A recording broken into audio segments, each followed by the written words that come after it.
بسم الله الرحمن الرحيم نحمده ونصلي على رسوله الكريم أما بعد قال الله تبارك وتعالى في القرآن أعوذ بالله من الشيطان الرجيم بسم الله الرحمن الرحيم وما أرسلناك إلا رحمة للعالمين وقال الله تبارك وتعالى في موضع آخر إنك لعلى خلق عظيم وقال الله تبارك وتعالى في موضع آخر لقد كان لكم في رسول الله أسوة حسنة لمن كان يرجو الله واليوم الآخر وذكر الله كثيرا صدق الله العظيم۔ بزرگوں اور پیارے بھائیوں، اللہ رب العزت کا بے انتہا کرم اور احسان ہے کہ اللہ تعالیٰ نے ہم سب کو ایمان کی دولت سے نوازا ہے۔ بارگاہ خداوندی میں ہمیشہ ہماری یہ دعا رہنی چاہیے کہ اللہ تعالیٰ مرتے دم تک ہمارے ایمان کی عقائد کی حفاظت فرمائے، ایمان والی قابل رشک زندگی اور اللہ رب العزت کی رضامندی والی قابل رشک موت نصیب فرمائے۔ ربیع الاول کا مہینہ چل رہا ہے۔ ہر مسلمان کو معلوم ہے کہ بڑا بابرکت مہینہ ہے۔ اس مہینے میں نبی کریم صلی اللہ علیہ وسلم اس دنیا میں تشریف لائے تھے۔ ہماری خوش قسمتی ہے کہ ہمیں جو رب ملا وہ رب العالمین ہے، اور ہمیں جو نبی ملے وہ رحمت للعالمین ہے۔ یہ ہماری خوش قسمتی ہے۔ دنیا میں تقریباً 1 لاکھ سے زیادہ انبیاء کرام آئے ہیں، تشریف لائے ہیں۔ ہر ایک کی ایک ہی دعوت تھی کہ ایک اللہ کی عبادت کریں اور شریعت کے جو احکام ہیں امت اس پر عمل کریں۔ نبی کریم صلی اللہ تعالی علیہ وسلم سے پہلے بہت سارے انبیاء کرام وہ آئے کہ ایک لمبی مدت تک اپنی قوم کو دین کی دعوت دیتے رہے۔ جب ان نبیوں کو یہ بات بتلا دی گئی کہ اب یہ قوم ایمان لانے والی نہیں ہے، تو ان نبیوں نے اپنی قوم کے لیے بد دعا فرمائی، اور نبیوں کی بد دعا کے نتیجے میں اللہ رب العزت نے نافرمانوں کو ہلاک کر دیا۔ حضرت نوح علیہ السلام 950 سال تک اپنی قوم کو دعوت دیتے رہے۔ پھر جب اللہ رب العزت کی طرف سے آپ کو بتلا دیا گیا کہ جتنے ایمان لائے ہیں وہی مومن ہیں، اب کوئی ایمان نہیں لائے گا، تو حضرت نوح علیہ السلام نے دعا فرمائی رب لا تذر علی الارض من الکافرین دیارا، الہ ایسا عذاب نازل کر کہ ایک بھی کافر کا گھر دنیا میں باقی نہ رہے، سب کو صاف کر دے۔ اللہ رب العزت نے سب کو ہلاک کر دیا۔ موسیٰ علیہ السلام کو حکم دیا گیا تھا کہ فرعون کو دعوت دے۔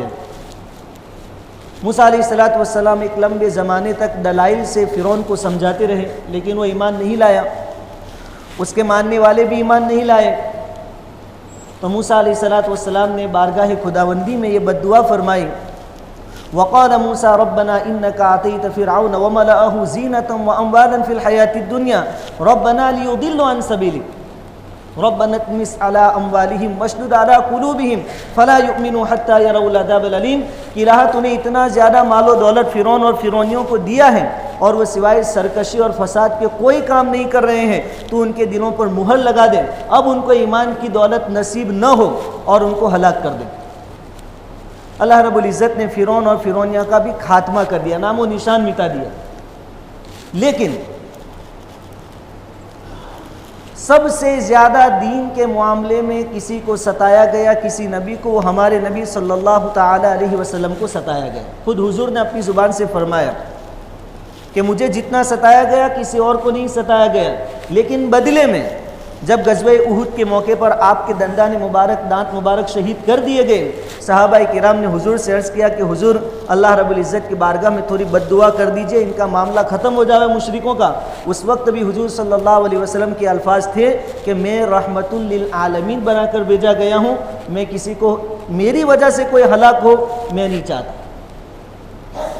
طائف کے سفر میں آپ صلی اللہ علیہ وسلم کے ساتھ بے انتہا بدسلوکی کی گئی،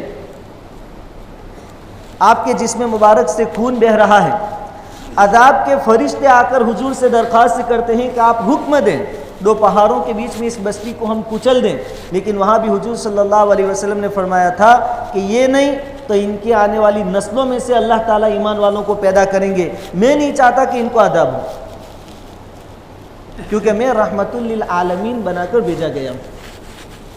اسی رحمت للعالمین صلی اللہ علیہ وسلم کا ایک ارشاد ہے، بدأ الاسلام غریبا وسيعود غریبا کما کان فطوبى للغرباء او کما قال علیہ الصلوۃ والسلام۔ حضور نے فرمایا کہ اسلام کی جو شروعات ہوئی، ابتدا ہوئی، اوپننگ ہوئی، اجنبیت کی حالت میں ہوئی، کوئی اسلام کو پہچانتا نہیں تھا شروع میں، اور آگے فرمایا ایک وقت ایسا آئے گا آخر میں کہ پھر اسلام اجنبی بن جائے گا، لوگ اس کو پہچانیں گے نہیں۔ فطوبى للغرباء، سو ایسے اجنبیوں کے لیے خوشخبری ہے۔ صحابہ کرام نے پوچھا ومن الغرباء، وہ خوش نصیب غربا کون ہیں، وہ اجنبی لوگ کون ہیں؟ حضور صلی اللہ علیہ وسلم نے فرمایا الذین یصلحون اذا فسد الناس، جب لوگوں میں بگاڑ عام ہو جائے اس وقت بھی یہ لوگ اصلاح کی کوشش کریں گے، یہ غربا۔ تو اس حدیث میں شروع میں حضور نے فرمایا کہ اسلام جب شروع دور میں تھا، ابتدائی عالم میں تھا، لوگ اس کو جانتے نہیں تھے، لیکن حضور صلی اللہ علیہ وسلم نے اسلام کا تعارف کروایا، اسلام کی پہچان کروائی، اور دو طریقے سے کروائی، ایک زبان سے اور ایک اپنی ذات سے یعنی اعمال سے، دو طریقے سے۔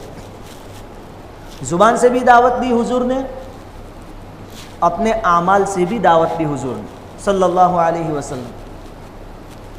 اعمال کی لائن میں انسانی زندگی کے دو پہلو ہیں، ایک انسان کی خانگی اور گھریلو زندگی ہے، اور انسان کی باہر کی زندگی یعنی سماجک زندگی ہے۔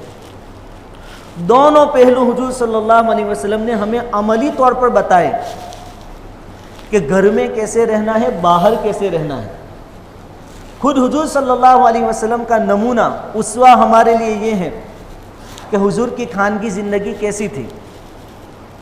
عورتوں میں سب سے پہلے حضور پر ایمان لانے والی آپ کی بیوی حضرت خدیجہ رضی اللہ تعالی عنہا ہے۔ دوستوں میں سب سے پہلے ایمان لائے صدیق اکبر رضی اللہ تعالی عنہ۔ چھوٹے بچوں میں حضرت علی مرتضیٰ رضی اللہ تعالیٰ عنہ، اور غلاموں میں حضرت زید رضی اللہ تعالیٰ عنہ۔ سب سے پہلے آپ کی بیوی نے گواہی دی کہ آپ اچھے ہیں، آپ سچے ہیں۔ آدمی گھر کے باہر کچھ اور ہوتا ہے، باہر تہذیب سے رہتا ہے، اخلاق سے تھوڑا بہت رہ لیتا ہے، لیکن اس کی خانگی زندگی بالکل الگ ہوتی ہے، گھریلو زندگی بالکل الگ ہوتی ہے۔ جس کے بارے میں اس کی بیوی گواہی دے دے کہ میرے شوہر اچھے ہیں، میرے خاوند اچھے ہیں، وہ آدمی اچھا ہے۔ اور یہ بات حضور نے فرمائی، خیرکم خیرکم لأہلہ، تم میں بہتر وہ ہے جو اپنے گھر والوں کے لیے بہتر ہو، وانا خیرکم لأہلی، حضور نے فرمایا میں میرے گھر والوں میں سب سے بہتر ہوں، اور اس کی گواہی خدیجۃ الکبریٰ رضی اللہ تعالیٰ عنہ نے سب سے پہلے دی۔ ورنہ آدمی باہر کچھ اور ہوتا ہے، اندر کی زندگی اس کی کچھ اور ہوتی ہے۔ تو حضور صلی اللہ علیہ وسلم نے بہترین زندگی اپنے گھر والوں کے ساتھ گزاری، حتیٰ کہ تمام ازواج مطہرات نے اس بات کی گواہی دی کہ حضور جیسا کوئی انسان ہم نے دنیا میں نہیں دیکھا۔ یہ آپ کی گھریلو زندگی۔ ایک دوست اپنے دوست کے ویک پوائنٹ سے، اس کے عیب سے واقف ہوتا ہے، اس کی اونچ نیچ، اس کی حرکتوں کو، سب کچھ کو جانتا اور دیکھتا ہے، معلوم ہوتا ہے۔ پورا گاؤں، پوری بستی کسی آدمی کو اچھا سمجھے، لیکن دوست جانتا ہے کہ میرا دوست کہاں تک پہنچا ہے، کیسا ہے، اس کی لائف کیسی ہے، اس کی زندگی کیسی ہے۔ یہاں دوستوں میں بھی صدیق اکبر رضی اللہ تعالیٰ عنہ نے گواہی دی کہ ایک دوست ہونے کے ناطے حضور جیسا دوست میں نے زندگی میں نہیں دیکھا۔ بچے چھوٹے من کے سچے ہوتے ہیں، بچے جھوٹ نہیں بولتے۔ حضرت علی رضی اللہ تعالیٰ عنہ چھوٹے ہیں، لیکن آپ گواہی دیتے ہیں کہ حضور جیسا سچا اور اچھا انسان میں نے کبھی نہیں دیکھا۔ غلام جو اپنے ماتحت ہے، جس کو ہم پگار دیتے ہیں، تنخواہ دیتے ہیں، سیلری دیتے ہیں، وہ نوکر وہ اگر کسی مالک کے بارے میں گواہی دے دے کہ میرا مالک بہت اچھا ہے تو سمجھ لو کہ واقعتاً وہ مالک اچھا ہے، ورنہ ہر آدمی یہ سوچتا ہے کہ میں اس کو پگار دیتا ہوں. آدمی اس کے اوپر اپنا رعب طاری کرنا چاہتا ہے، اس کو اپنے ہاتھ نیچے سمجھتا ہے، محکوم سمجھتا ہے، اپنا آرڈر اس کے اوپر پاس کرواتا ہے. لیکن حضرت زید رضی اللہ تعالیٰ عنہ حضور کے غلام وہ کہہ رہے ہیں کہ میں نے حضور صلی اللہ علیہ وسلم جیسی شخصیت زندگی میں نہیں دیکھی. تو حضور کی خانگی زندگی کیسی ہوگی کہ ان کے گھر والے گواہی دے رہے ہیں، خدیجۃ الکبریٰ گواہی دے رہی ہے، حضرت ابوبکر صدیق گواہی دے رہے ہیں، حضرت زید گواہی دے رہے ہیں، بچوں میں حضرت علی گواہی دے رہے ہیں. اور تو اور مشرکین مکہ جو چاہتے تھے کہ کسی طرح محمد صلی اللہ علیہ وسلم کا خاتمہ ہو جائے، یہ رہے تو اسلام پھیلے گا، آگے بڑھے گا، اگر محمد نہ رہے تو اسلام مٹ جائے گا. لیکن آپ مشرکوں سے پوچھیں، جس دن ہجرت کا حکم ہوا مشرکین مکہ حضور صلی اللہ علیہ وسلم کے گھر کے باہر اپنے ہاتھوں میں تلوار لیے کھڑے تھے کہ محمد یہاں سے گزرے تو ان کا کام ختم کر دیں. اس وقت بھی انہی مشرکین مکہ کی قیمتی امانتیں حضور کے گھر میں موجود تھی. بھلا جس سے دشمنی ہو آدمی اپنی چیزیں اس کے پاس امانت کیسے رکھے گا؟ لیکن ان کو اطمینان تھا کہ اپنی دشمنی ایک طرف، لیکن حضور محمد اپنے معاملات میں کبھی گڑبڑی نہیں کریں گے، اس کا یقین تھا. آپ مشرکین مکہ سے پوچھیں کہ محمد کیسے ہیں تو لاکھ دشمنی کے باوجود آنے والے قافلوں کو یوں بتاتے تھے کہ بالکل سچے ہیں. حضور کو امین کہنے والے کون؟ یہ لقب دیا کس نے؟ حضور کو صادق کہنے والے کون؟ مشرکین مکہ نے کہا تھا کہ آپ امین ہیں، آپ صادق ہیں. یہ حضور صلی اللہ علیہ وسلم کی عملی زندگی تھی. ہمارے یہاں تھوڑی کمزوری، قولی چیزیں یعنی زبان سے دعوت تو ہے ہمارے پاس، لیکن عملی دعوت میں ہم بہت پیچھے ہیں. حضور صلی اللہ علیہ وسلم گارنٹی کے طور پر اپنی ذات کو پیش کرتے تھے. جب آپ صفا پہاڑی پر چڑھے اور لوگوں کو پہلی مرتبہ دین کی دعوت دے رہے تھے تو آپ نے سب سے پہلے پوچھا کہ اگر میں کہوں کہ اس پہاڑ کے پیچھے تمہارے دشمن ہیں تو مانو گے؟ سب نے کہا مانیں گے، کیونکہ آپ کبھی جھوٹ بولے ہی نہیں. حضور نے پہلے اپنی ذات پیش کی، پھر حضور نے دین کی دعوت دی. تو پہلے اپنی ذات پیش کرنا یہ حضور صلی اللہ علیہ وسلم کی خصوصیت ہے ہر معاملے میں، چاہے گھریلو زندگی ہو چاہے باہر کی زندگی ہو. برداشت کرنے کی طاقت حضور صلی اللہ علیہ وسلم میں بے انتہا تھی. حضرت زید بن سعانہ رضی اللہ تعالیٰ عنہ یہ تو یہودی تھے اور یہودیوں کے بڑے عالم تھے،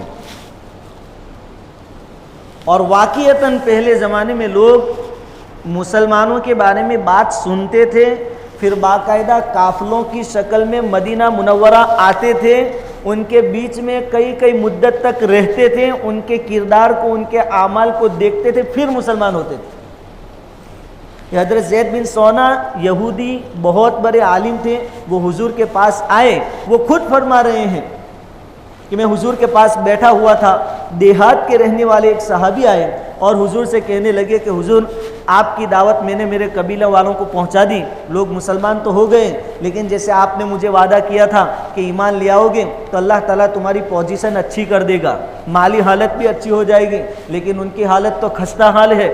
اگر ان کی مالی مدد نہ کی گئی تو مجھے ڈر ہے کہ پھر سے وہ مرتد ہو جائیں گے، اسلام چھوڑ دیں گے.